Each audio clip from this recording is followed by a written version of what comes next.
The summer of 1995 in Riverton felt like a season that refused to end, each day stretching into the next under a blanket of heat and humidity so thick it seemed to slow time itself.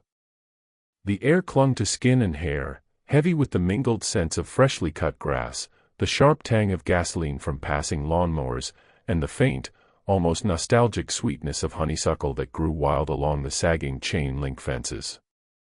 Riverton was the kind of small Midwestern town where boundaries between lives were paper-thin, where the peeling paint on old clapboard houses seemed to mirror the way everyone knew, or thought they knew, everyone else's business.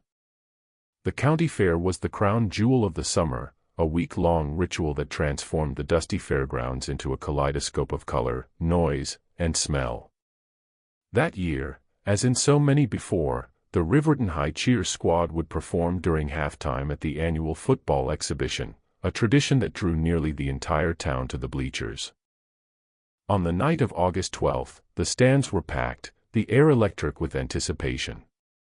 Brass instruments gleamed under the stadium lights, their metallic scent mingling with the buttery aroma of popcorn and the greasy sweetness of fried dough.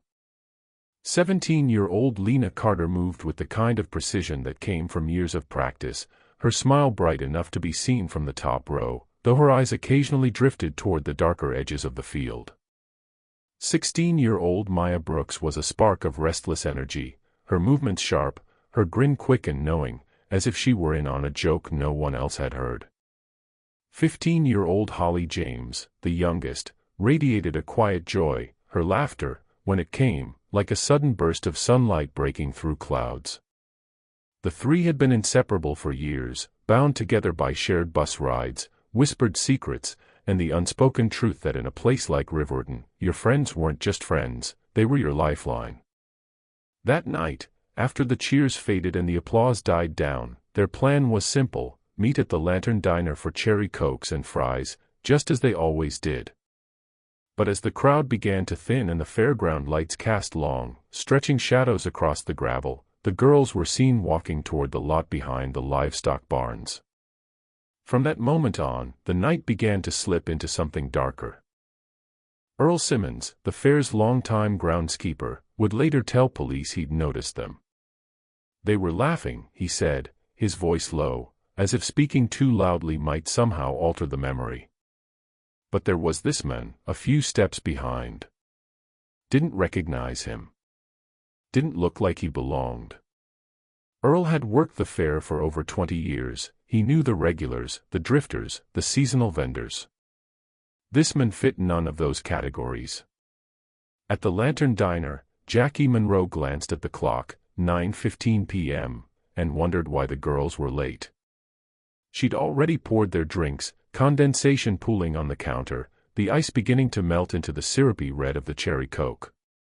By 9:45, she was wiping the glasses clean, telling herself they'd probably gotten caught up talking to friends. By 10 o'clock, the drinks were gone, poured into the sink, and a small knot of unease had begun to form in her stomach.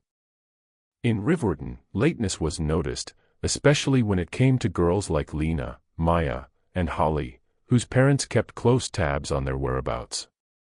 When the girls didn't come home, the first calls were to each other's houses, a ritual as ingrained as locking the front door at night.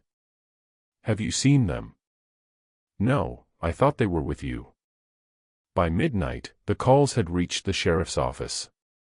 By 2 a.m., the high school gymnasium had been transformed into a makeshift command post, the bleachers pushed back, folding tables set up under the harsh glare of fluorescent lights. Sheriff Cal Whitmore stood at the center, listening to the parents' voices crack with fear, feeling the weight of their eyes on him.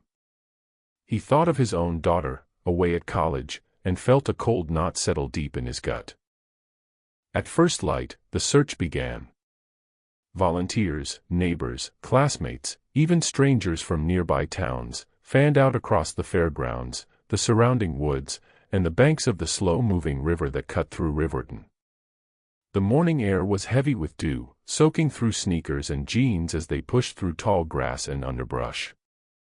They called the girls names, their voices carrying over the fields, but the only answers were the distant calls of crows and the rustle of leaves in the breeze.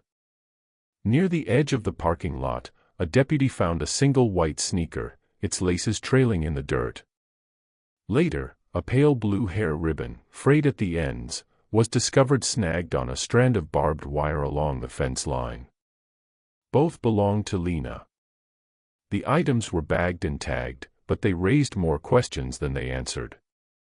Maya's older brother, Derek, walked the riverbank until his shoes were soaked through, replaying their last conversation in his mind.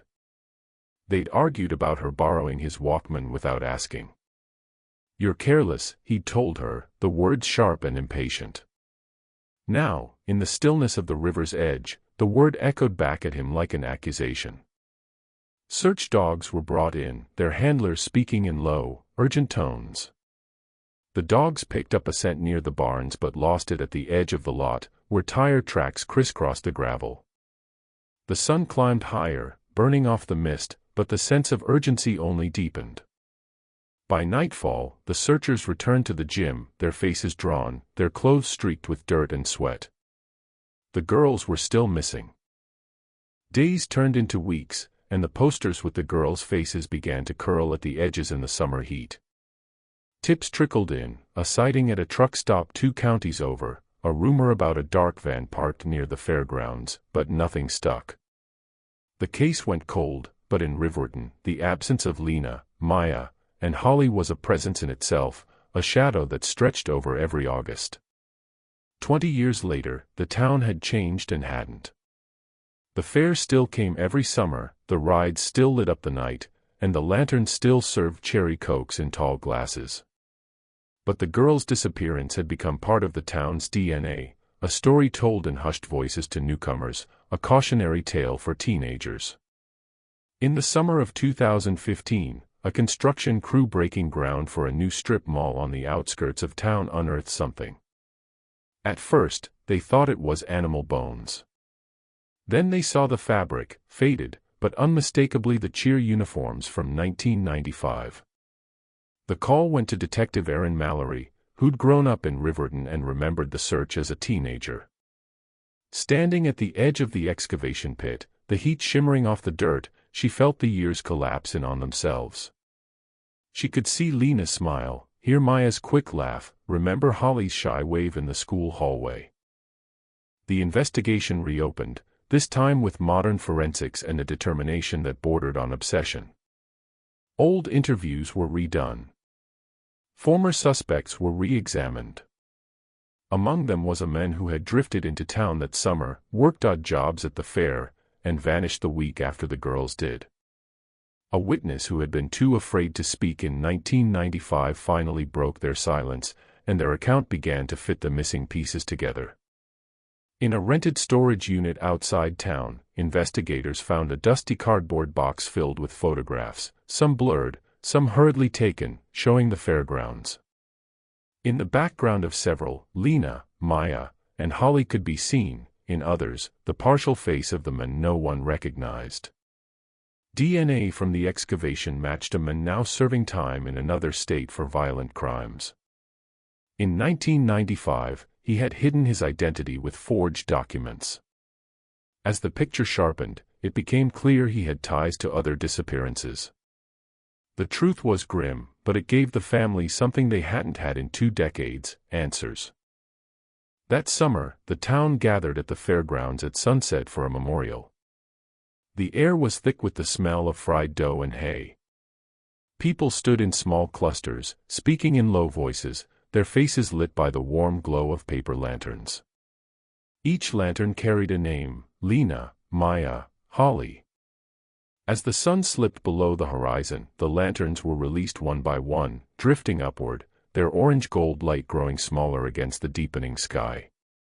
Detective Mallory watched them rise, thinking about how the past never truly stays buried, how it waits, patient and silent, until someone is willing to dig. Around her, the fair continued, the laughter of children mixing with the distant hum of the rides. But for those who had waited 20 years for the truth, the shadows that had lingered finally began to lift. And in Riverton, on that warm August night, the story that had haunted the town for 2 decades found its ending, not a happy one, but an ending all the same. Don't forget to like the video and subscribe for more stories.